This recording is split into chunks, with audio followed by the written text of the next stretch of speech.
જય માતાજી મિત્રો, હર મહાદેવ. સ્વાગત છે તમારું ગુજરાતી ઇન્વેસ્ટર ચેનલની અંદર. શેરબજારની અંદર એક ડરનો માહોલ જોવા મળી રહ્યો હોય કે જેવી પરિસ્થિતિ વૈશ્વિક રીતે આપણને જોવા મળી રહી છે.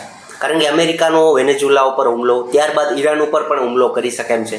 રશિયાનું વિસલ કહીએ કે એની ઉપર એમને કબજો કરી અને એમ હુમલો પણ કરેલો છે એના ઉપર. ત્યાર પછી આવનારા સમયની અંદર ચીન દ્વારા કોઈ પણ પ્રકારના સ્ટેટમેન્ટ પણ જોવા મળે. એક ઓલ ઓવર જોઈએ તો ગ્લોબલી પરિસ્થિતિ અત્યારે વોર જેવી જોવા મળી રહી છે. એની સાથે એક શેરબજારના રોકાણકારની દ્રષ્ટિએ આપણું માર્કેટની અંદર એક્ઝિટ થઈ જવું કેટલું વ્યાજબી છે. કારણ કે આ જ વસ્તુ કે જ્યારે ઓલ ઓવર જોઈએ તો સારામાં સારું રિટર્ન કોણ કમાવી શકાય, કે સારામાં સારું રિટર્ન કોણ મેળવી શકાય, કે આ બધા જ પોઈન્ટને આવરી રહીને આ વિડીયોની અંદર વાત કરી છે. હું એક વ્યુઅર્સ જેટલા મારા છે એના ખાસ એવા કહીશ કે એવો પરિસ્થિતિ જ નથી કે આમાંથી એક્ઝિટ થવું જોઈએ અત્યારે, કે એના માટે તમારે આ પૂરો વિડીયો જોવો પડશે. ખરેખર પરિસ્થિતિ કોઈ પણ પ્રકારની હોય તો એના માટે શું કરવું જોઈએ, તો એનીમાં 3 પોઈન્ટ ઉપર આપણે મુખ્યત્વે વાત કરવી છે. તો એમાંનો ફર્સ્ટ પોઈન્ટ ઉપર વાત કરું તો મિત્રો એવો ખૂબ જ ગોલ્ડન પોઈન્ટ કરી શકું કે જે વોરેન બફેટના ગોલ્ડન પોઈન્ટ છે એમાંનો એક ખૂબ જ અગત્યનો, મને પણ ખૂબ જ પસંદ પડતો એ પોઈન્ટ કે જ્યારે બીજા લોભી બને ત્યારે તમે મિત્રો ડરો, અને જ્યારે બીજા કોઈ ડરતા હોય ત્યારે તમે લોભી બનો. ખૂબ જ અગત્યની વસ્તુ છે એ સમજવાની કે તમે જ્યારે લોભી બનશો તો જ તમે પૈસા કમાઈ શકશો. કહેવાનો અર્થ એ છે કે આ જે ઇમ્પ્લિમેન્ટ છે એ તમારા માર્કેટની અંદર આપણે કરવું જોઈએ. કે અત્યારે જે પરિસ્થિતિ જોવા મળી છે એ એક્ઝિટ થવાની માટેની નથી, પણ એક સારી એવી એન્ટ્રી કરવાની છે. કે એની એ જ વસ્તુ કે જ્યારે આ જ પોઈન્ટની અંદર થોડા સેકન્ડ પોઈન્ટ ઉપર લઈ જાઓ મિત્રો, તો એને એ જ માર્કેટના અપડાઉનના લેવલ ઉપર તમે સમજશો તો તમે વધારે વિગતવાર સમજી શકશો કે ખરેખર અત્યારે સમય છે લોભી બનવાનો છે, એક્ઝિટ થવાનો નથી.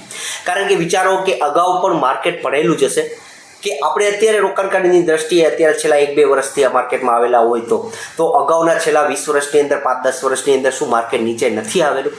ત્યાંથી માર્કેટ નીચે આવેલું. તો આ અત્યારે જોવા મળતા તમને નિફ્ટી 50 ઇન્ડેક્સના વિતેલા 3 વર્ષના ચાર્ટ હું બતાવું છું તમને કે 2022ની અંદર મિત્રો જોશો તો માર્કેટ છે આરામથી 15%થી 16% જેટલું ડાઉન થયેલું જોવા મળે છે તમને.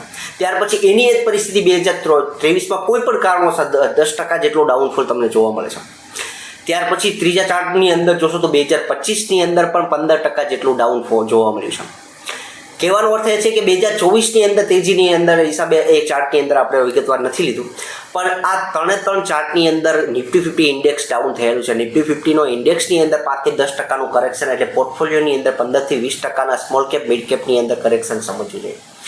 કહેવાનો અર્થ એ છે કે આ અપડાઉન માર્કેટની ચાલવાની છે, કોઈ પણ કારણોસર તમને જોવા મળતી હોય. પણ એનાથી વિશેષ અત્યારની પરિસ્થિતિ ઉપર લઈ જાઓ તો અત્યારે કેવી પરિસ્થિતિ જોવા મળી રહી છે એને ધ્યાનમાં લે તો અત્યારે જે પરિસ્થિતિ જોવા મળી રહી છે છેલ્લા 1-1.5 વર્ષથી પોર્ટફોલિયોની અંદર કોઈ પણ પ્રકારનું રિટર્ન મળેલું નથી. કોઈ પણ રિટર્ન નથી મળેલું તો એના માટે તમારે સમજવું જોઈએ મિત્રો કે છેલ્લા માર્કેટની અંદર અલગ અલગ પ્રકારના ફેઝ જોવા મળતા હોય. એમાંના 5 ફેઝ વિશે તમે સમજો મિત્રો તો 2024ની અંદર એક્સ્ટ્રીમલી તેજી જોવા મળતી હતી. એવી જ રીતે કોવિડ 2020ની અંદર એક્સ્ટ્રીમલી ડાઉનફોલ જોવા મળતો હતો કે સારામાં સારી કંપનીઓ, બ્લુ ચીપ કંપનીઓ હતી એ પણ મિનિમમ 15-20% ડાઉન થતી જોવા મળતી હતી. તો એવી એક્સ્ટ્રીમલી ડાઉનફોલ જોવા મળતો હોય, એક્સ્ટ્રીમલી તેજી 2024 જેવી જોવા મળતી હોય, અને સ્લોલી માર્કેટ ઉપર જોતું એવો ત્રીજો ફેઝ. એવી જ ચોથા નંબરનો ફેઝ કે તે ધીમે ધીરે માર્કેટ નીચે પણ આવતું હોય. એમાંનું લાસ્ટ ફેઝ કહીએ તો એ અત્યારે આપણે જોઈ રહ્યા છીએ એક રેન્જની અંદર માર્કેટ જોવા મળતું હોય.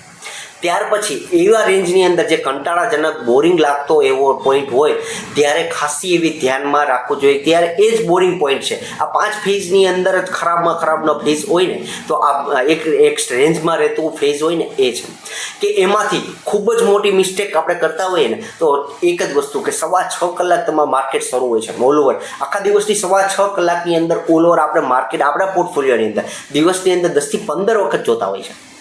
આ એક ખૂબ જ ખરાબ ટેવ હોય છે કે 10 થી 15 વખત જોતા હોય છે, જેના લીધે એક સ્ટ્રેસનો માહોલ, તણાવ ઊભો થતો હોય છે કે ડરનો માહોલ થતો જોવા મળતો હોય. આ સિવાય જે સોશિયલ મીડિયા ઉપર જોવા મળતા અલગ અલગ પ્રકારના તમને મેસેજિંગ કે જેના ઉપરથી તમને જો આ થઈ જવાનું છે, ઓલું થઈ જવાનું, એટલું માર્કેટ પડી જવાનું છે, આ કંપની પડી જવાની છે, ત્યાર પછી એનું ઇમ્પ્લિમેન્ટ તમને માર્કેટ ઉપર જોવા મળતું હોય કે માર્કેટ પર લાલ થતું હોય કે આ એક ડરનો માહોલ ઊભો થતો હોય છે.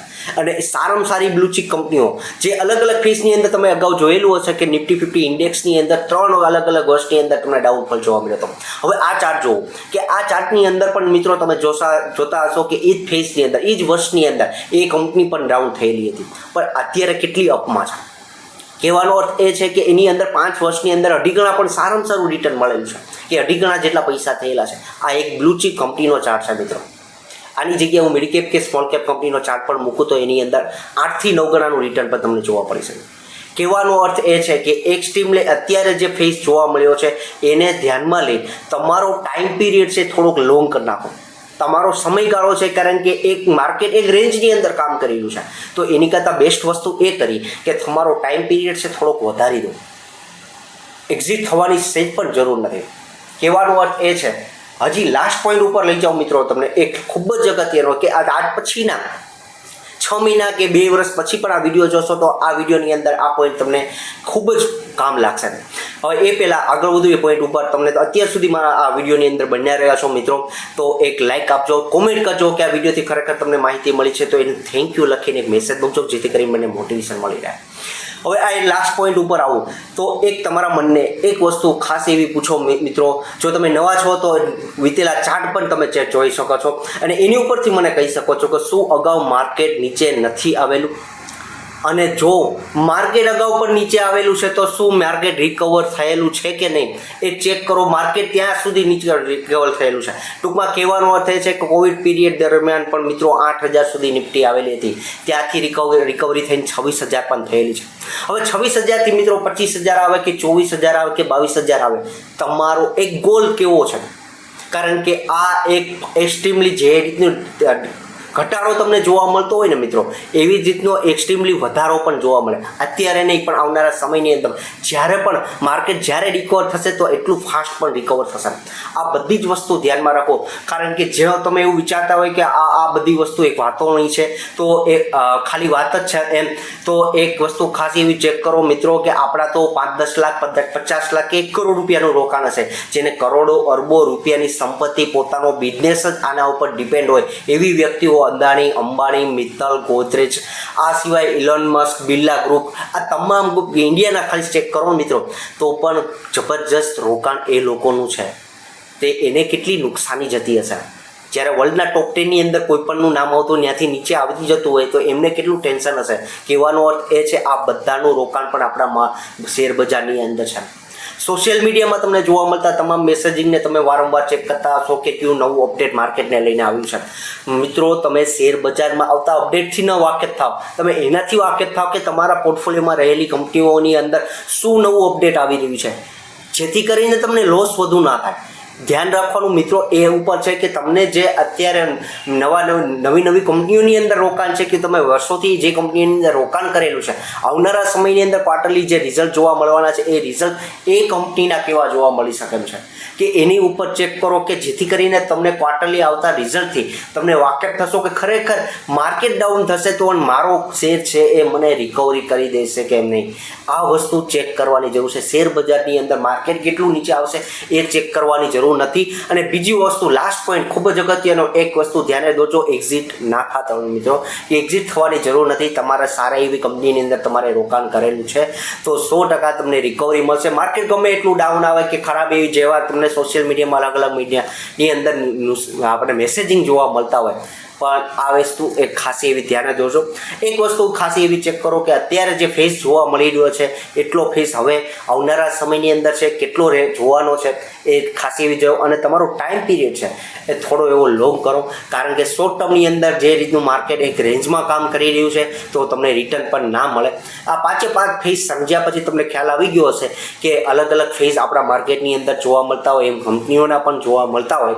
ઓલ ઓવર જોઈએ તો હું ખૂબ જ લાસ્ટ પોઈન્ટ ઉપર કહીશ કે તમારા શેર બજાર ઉપર ફોકસ ના કરો, તમારા પોર્ટફોલિયો ઉપર ફોકસ કરો અને એની ઉપર ધ્યાન રાખો.